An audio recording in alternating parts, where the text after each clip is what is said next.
minutos, a conversa de redação está começando, tem a participação do Eduardo Costa, do Júnior Moreira e da nossa economista Rita Mundim. Você, ouvinte Itatiaia, também é nosso convidado VIP aqui na conversa de redação pelo WhatsApp do jornalismo, 99996-7074, 99996-7074. Você manda pra gente uma mensagem de texto com a sua opinião, não se esqueça de colocar o seu nome, o bairro ou a cidade onde você está falando. Levantamento da Itatiaia, feito pelo Júnior Moreira, que daqui a pouco vai explicar, aponta desaceleração nas mortes por Covid-19 em Belo Horizonte. Antes do Júnior explicar, eu vou perguntar para você, Eduardo Costa. Boa notícia, né? Menos pior o quadro do que semanas atrás. Bom dia para você, ótima semana. Bom dia e boa semana a todos. Nos últimos 40 anos, eu tenho repetido, senhoras e senhores ouvintes da Itatiaia, que o metrô de Fortaleza foi, o de Salvador foi, o de Porto Alegre foi, o de Brasília foi, o de São Paulo voa, o do Rio de Janeiro voa dobrado, porque os caras têm compromisso com a cidade. Vejam, senhoras e senhores, quantas denúncias contra administradores, contra gestores do Rio de Janeiro, mas os caras se uniram para fazer a Olimpíada, para fazer a Copa do Mundo e fizeram uma revolução. Só o prolongamento, o custo, furar a montanha, fazer ponte estiada, só o custo do prolongamento da linha ali da região de Leblon, Ipanema até a Barra é mais do que já se fez investimento em Belo Horizonte nos últimos 70 anos, em tudo quanto é área. Mas aqui, amigo, essa história de que o político mineiro é diferente, conversa no pé do ouvido, isso é uma tragédia. Nós começamos o século com os tucanos no governo do estado e os petistas na prefeitura. Eles nunca se bicaram, nunca. E nunca se entenderam pelo bem da cidade. Aí o Márcio Lacerda ganha a prefeitura e o Anastasia era o governador. Eles tinham trabalhado juntos, eles falaram, agora vai. Não foi muito amizade também não. Mas logo depois o Pimentel ganhou o governo do estado e cometiu um rusga com o Márcio Lacerda, acabou. Aí vem o Calil, que não se entende com o Zema. O Zema que não se entende com o Calil. É isso, gente boa. O senhor já ouviu falar que nos últimos 50 anos, uma só vez, um governador de Minas e o prefeito de Belo Horizonte fossem a Brasília juntos para tratar desse assunto? A senhora sabe quem é o coordenador da bancada de Minas em Brasília? O senhor sabe? A última vez que eu tive notícia é que é Diego Andrade. Já tentei falar com ele umas 5 vezes sobre o metrô, ele não dá resposta não. Não tem o menor compromisso com a cidade. É daqueles que tem voto em 600 cidades, por conta aí das armações com os cabos eleitorais, mas não tem compromisso com nada. Eu tive uma notícia, que eu preciso afirmar que não confirmei, porque eu não tenho paciência para os bastidores da política, de que ele e o prefeito de Belo Horizonte racharam. Ambos são do mesmo partido e teriam brigado feio. Deve ser isso. Ele juntou alguns prefeitos de outra cidade aí e melou o metrô de Belo Horizonte. Agora, se não for, eu não tô com medo de ser leviano, não. Porque para mim os 53 deputados e os 3 senadores de Minas e Brasília estão devendo. Mas não é esses de hoje, não. Estão devendo há 70 anos. Os caras não se unem de jeito nenhum para ajudar a cidade. Esse dinheiro, meus amigos, estava sacramentado. O dinheiro estava separado. Pois eles conseguiram pegar o dinheiro e jogar no caixa único do Anel. É um negócio espantoso. É de estragar a semana. Aí pedia a Edilene Lopes, que cobra aqui mais a Assembleia, e gosta da política, para fazer isso aqui no âmbito, e pedia as 2 meninas de Brasília para ver quem foi o artista que liderou esse movimento, que tirou o dinheiro do metrô do Barreiro. E eu que sempre, todo ano, peço, pô, vamos votar, vamos melhorar. E se eu morasse no Barreiro, não votava ninguém esse ano também não. Ô, Júnior, você fez uma entrevista hoje no Jornal da Itatiaia com o senador Carlos Viana e falando sobre essa destinação para o lugar errado do dinheiro. Sim. No ano passado a gente viu uma mobilização, uma animação nunca vista antes em relação ao metrô, de que finalmente seria destinado o dinheiro para ampliação do metrô, a implantação da linha Barreiro Calafate. O dinheiro não vai vir, não? Eu, o único pessimista, dizia que não vai acontecer, né? Você é minha testemunha. Bom dia para você, bom dia para Eduardo, para Rita, para os ouvintes do Conversa de Redação. Mas tá, que eu sempre olho com muito cuidado para essa questão do metrô, quando eu vejo todo mundo comemorando demais, quando é ano político. Isso para mim muda completamente, porque eu tô em Belo Horizonte desde 2004 e sempre quando tem ano político, seja eleição de prefeito ou eleição em nível estadual e federal, esse assunto do metrô volta à tona, até buraco aqui na Praça 7 a gente já acompanhou e não acontece, né? Eu fico ainda na torcida para que aconteça, é aquele tipo de opinião que você dá falando que não vai acontecer, mas torcendo para você queimar a língua e eu rodar no metrô com vocês aí um dia pra gente inaugurar isso tudo. Agora, falando especificamente desse entrave agora, o que eu consegui apurar, lógico, eu conversei com o senador Carlos Viana, o senador Carlos Viana é o que está à frente, lutando para tentar reverter essa história toda, mas conversei com muitos deputados, deputados federais, deputados estaduais, para entender essa celeuma toda. E para ser bem claro e colocar um português bem popular, alguns prefeitos e também o governo do Rio de Janeiro se uniram, pediram ao Ministério Público Federal para fazer uma interpelação ao governo federal para que esse dinheiro que já estava acordado, tudo certinho, viria para uma conta aqui em Minas Gerais e o governo do estado iria executar a obra, que é o dinheiro, lembra-se, eu quero que você lembre que é o dinheiro da Vale, daquelas multas, da concessão, aquela história toda, com a pressão dos prefeitos, alguns deputados também, que eu ainda estou pesquisando o nome de um por um, quero nessa semana ainda trazer os nomes aqui, pressionando por meio de voto, para essa questão toda, por causa da base eleitoral, começaram essa celeuma lá em Brasília para pressionar, para não deixar o dinheiro vir só para Belo Horizonte. A partir daí, o ministro Tarcísio Freitas falou, mas peraí, eu não quero entrar nessa briga judicial não, eu fiz um acordo que eu achei que fosse bom para Minas Gerais. Então já que não tem acordo aí, manda o dinheiro pro cofre da União. Tá lá. E depois que entra lá, vira receita. E aí a dificuldade de tirar esse dinheiro, eu acho praticamente impossível por causa das questões legais. O senador Carlos Viana acredita que há uma possibilidade de refazer esse acordo. Tem outras possibilidades também, essa PPI que foi aprovada semana passada, tem também a questão do BNDES, ou se Minas Gerais tivesse realmente força política, se todos se unissem, colocar isso no orçamento para o ano que vem, para a obra começar.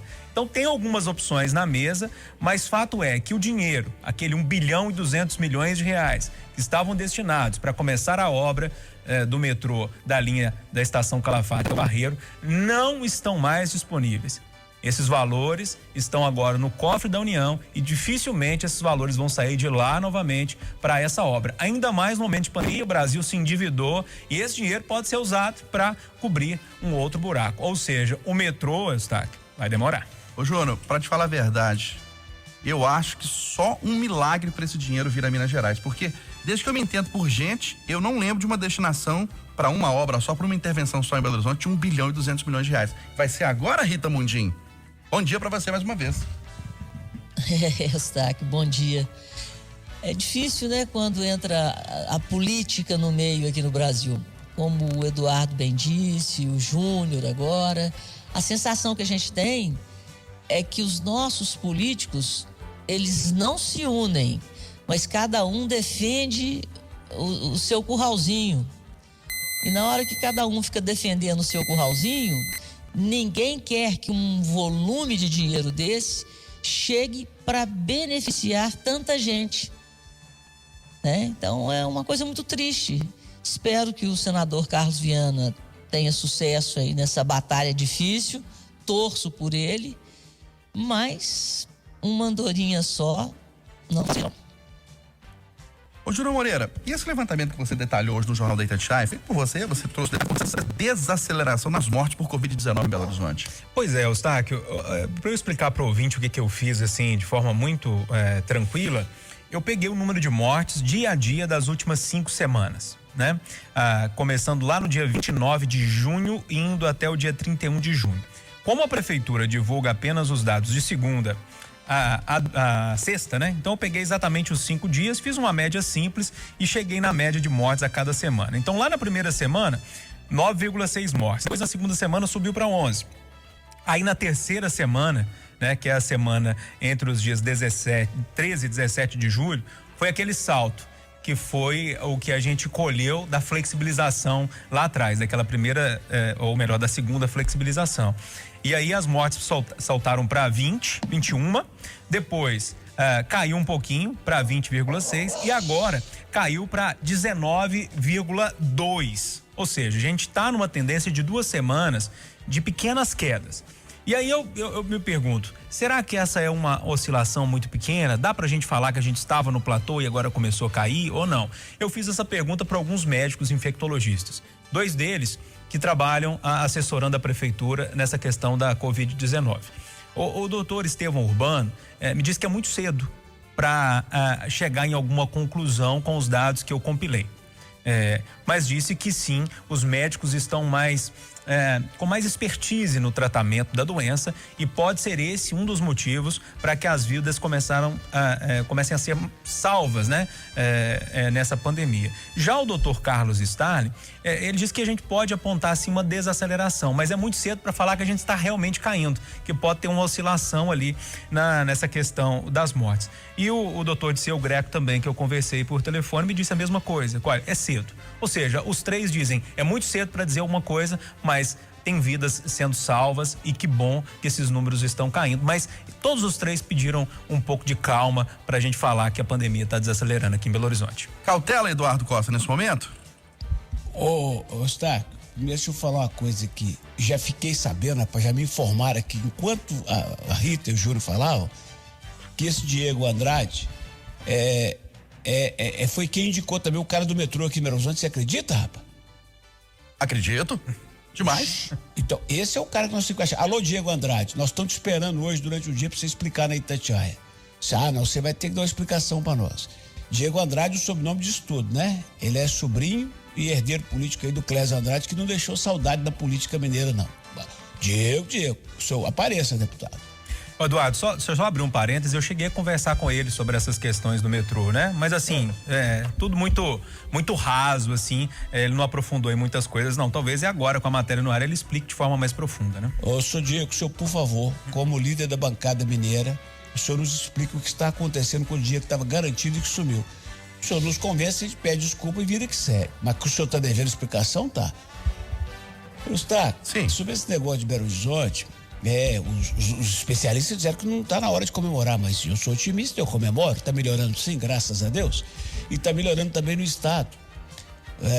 Um dado legal que eu vou confirmar hoje se repete nessa segunda. No sábado, o secretário de Estado de Saúde, Carlos Eduardo Amaral, me disse que a ocupação de leitos de CTI no estado era de 68%. Índice, atenção ouvinte Itatiaia, índice inferior à taxa de ocupação no mesmo dia em 2019 e 2018. Eu sei que o momento de hoje exige mais atenção, porque nós temos a pandemia. Eu sei que de lá para cá foram abertos muitos leitos de UTI, mas é aí que eu digo que a gente tem que se preservar, que a gente tem que usar máscara, que a gente tem que respeitar as autoridades sanitárias, tem que manter o distanciamento, não pode abusar, mas não pode entrar em pânico. Repito, índice de ocupação de UTI no estado em sábado passado agora, inferior a 1º de agosto de 2019 e 2018, corroborando o que eu digo sempre, essa história de ter que esperar o CTI esvaziar é antiga. E você, Rita Mundim, mais animada com esses números ou ainda o sentimento é de cautela? Não, a cautela tem que prevalecer enquanto não houver vacina, né? Porque enquanto não houver vacina, o vírus está aí, né? Tá aí no ar. Então a gente tem que manter a cautela sempre, manter os protocolos básicos do cidadão, que é o uso de máscara, a boa higienização, principalmente das mãos, né? Tentar fazer o distanciamento quando você for à rua, né? Respeitar os protocolos mínimos de segurança para salvar as nossas vidas e as vidas de quem está na rua aí junto com a gente. Mas já era de se esperar, né?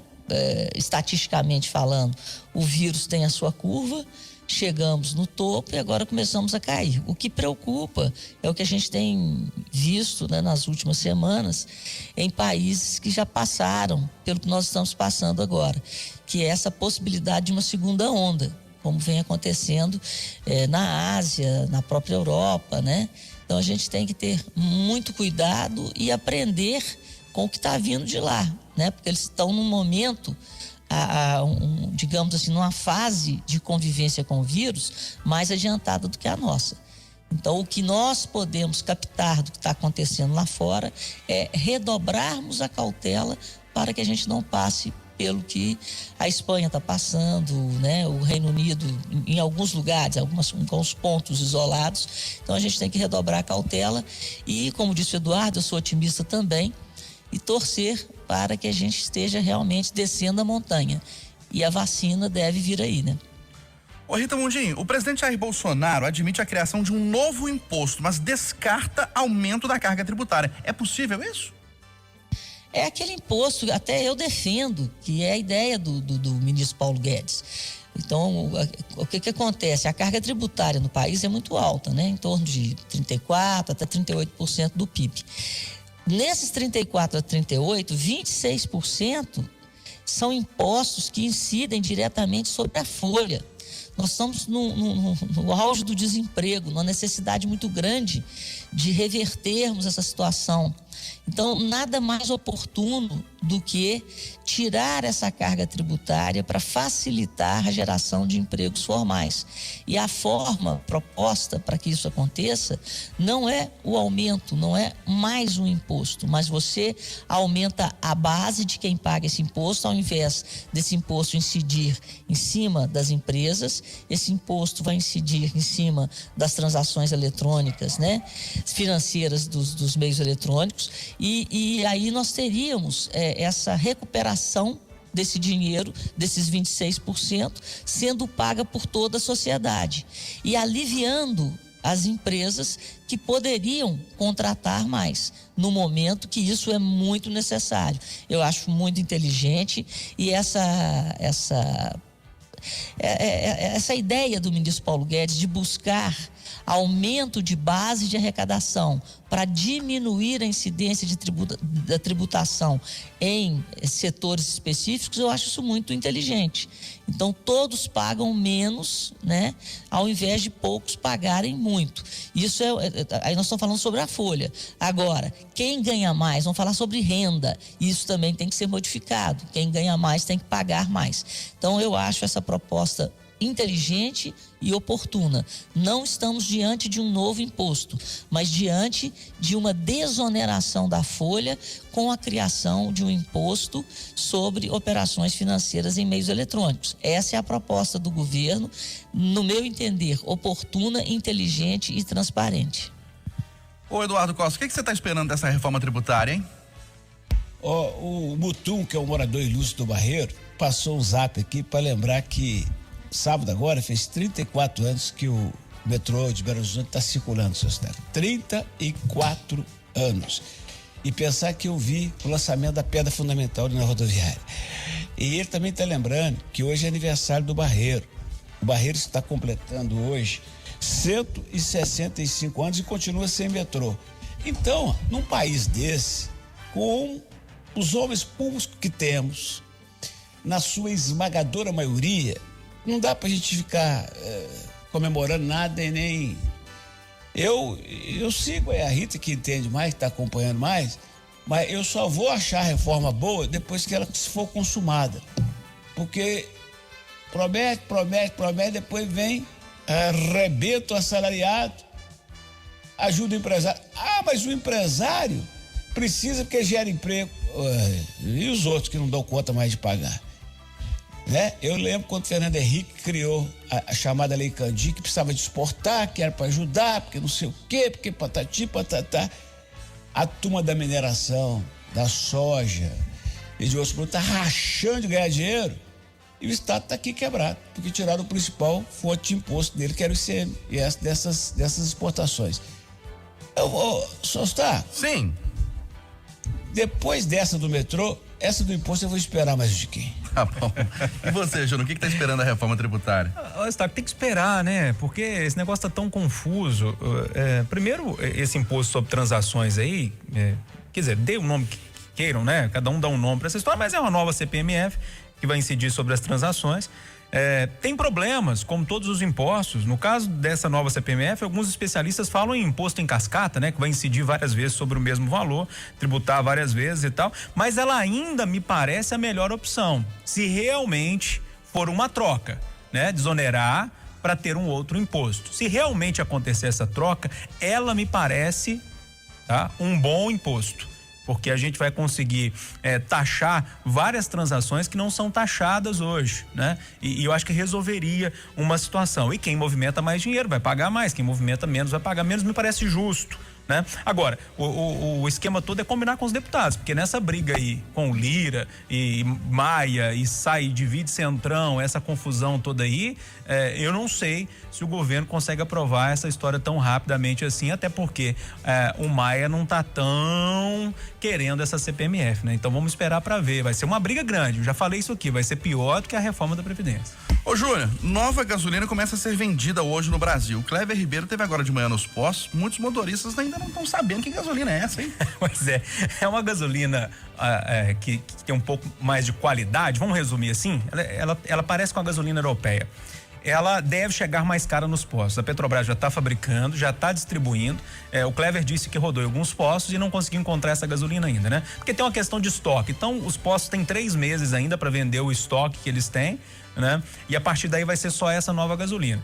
Todos os especialistas, inclusive o Emílio Camanzi, que é o nosso colunista de carros aqui, que eu conversei com ele durante o fim de semana, me explicaram que, olha, a gasolina parece que vai dar mais rendimento, ou seja, ela vai ser mais cara, mas ao mesmo tempo ela vai fazer com que você rode mais quilômetros com 1 litro só de gasolina. Então uma coisa vai compensar a outra. E nessa história toda, ela ainda vai ajudar na conservação do motor do veículo e vai evitar fraudes, porque tem uma questão técnica lá de densidade, octanagem, que pode ajudar a evitar as fraudes. Então parece ser uma boa medida que está chegando, uma notícia boa. Só que acho que o ouvinte precisa ficar atento em 2 coisas. Primeiro, quando ele começar a abastecer com essa gasolina, observar se realmente o carro dele está gastando menos, né? Se ele está rodando mais com 1 litro só de gasolina, pra gente ter uma noção. Eu vou fazer essa conta, pode ter certeza, para ver se realmente essa gasolina é mais cara, mas ela rende mais. E a outra história durante esses 3 meses, né? Durante esses 3 meses, todo mundo precisa ficar muito atento, porque pode ter posto querendo vender a gasolina antiga pelo preço da gasolina nova.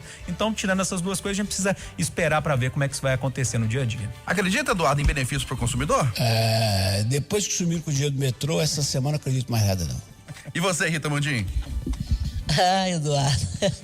Bom, eu gostaria de acreditar na boa fé, né, do pessoal, porque o que a gente já viu de gasolina adulterada, isso é uma realidade no Brasil.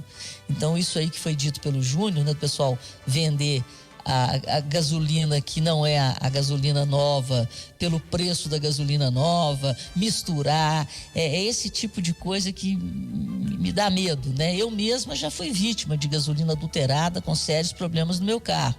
Então, esse é que é o problema.